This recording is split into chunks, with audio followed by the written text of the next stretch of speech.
Papua dikenal karena keindahan lautnya, kekayaan alamnya, dan nilai adat yang diwariskan secara turun-temurun.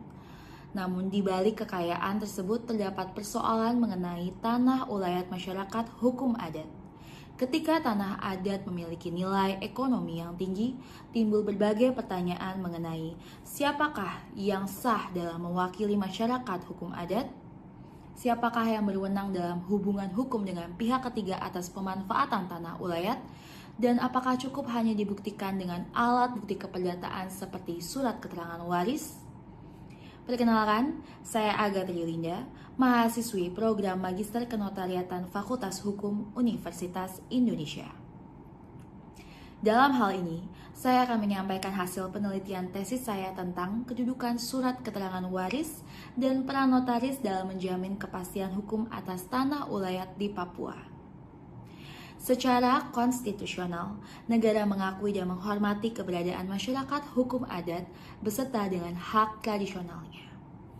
Namun dalam praktik, sengketa seringkali terjadi ketika belum terdapat kejelasan mengenai pihak yang berwenang untuk mewakili masyarakat hukum adat, khususnya dalam pemanfaatan tanah ulayat. Permasalahan tersebut tercermin sebagaimana dalam putusan Pengadilan Negeri Sorong nomor 19/PDTG/2021/PN-SON yang berkaitan dengan sengketa tanah ulayat di distrik Salawati Tengah, Papua. Dalam hal ini, majelis hakim telah mempertimbangkan alat bukti keperdataan seperti surat keterangan waris atau dikenal dengan istilah SKW, beserta dengan alat bukti keperdataan lainnya dalam menilai klaim tanah ulayat yang disengketakan. Pada dasarnya, penggunaan SKW tidak boleh melampaui fungsinya sebagai alat bukti yang bersifat deklaratif untuk menjelaskan kedudukan para ahli waris terhadap harta peninggalan dari pewaris, dan dalam hal ini SKW bukan untuk menetapkan status objek tanah ulayat. Karena dalam hal ini, tanah ulayat yang ada di Papua harus diakui keberadaannya melalui mekanisme administratif sebagaimana yang dituangkan dan diatur di dalam Peraturan Daerah Khusus Papua Nomor 23 Tahun 2008 yang didahului dengan adanya penelitian, pemetaan, dan penetapan dari pemerintah daerah setempat.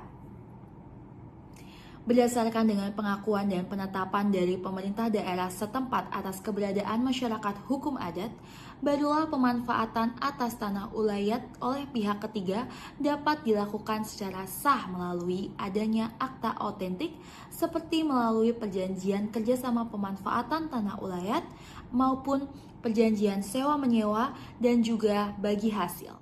Disinilah peran notaris menjadi penting, di mana notaris memiliki kewajiban dalam melakukan pengujian formil untuk melakukan pemeriksaan kewenangan para pihak yang mewakili masyarakat adat.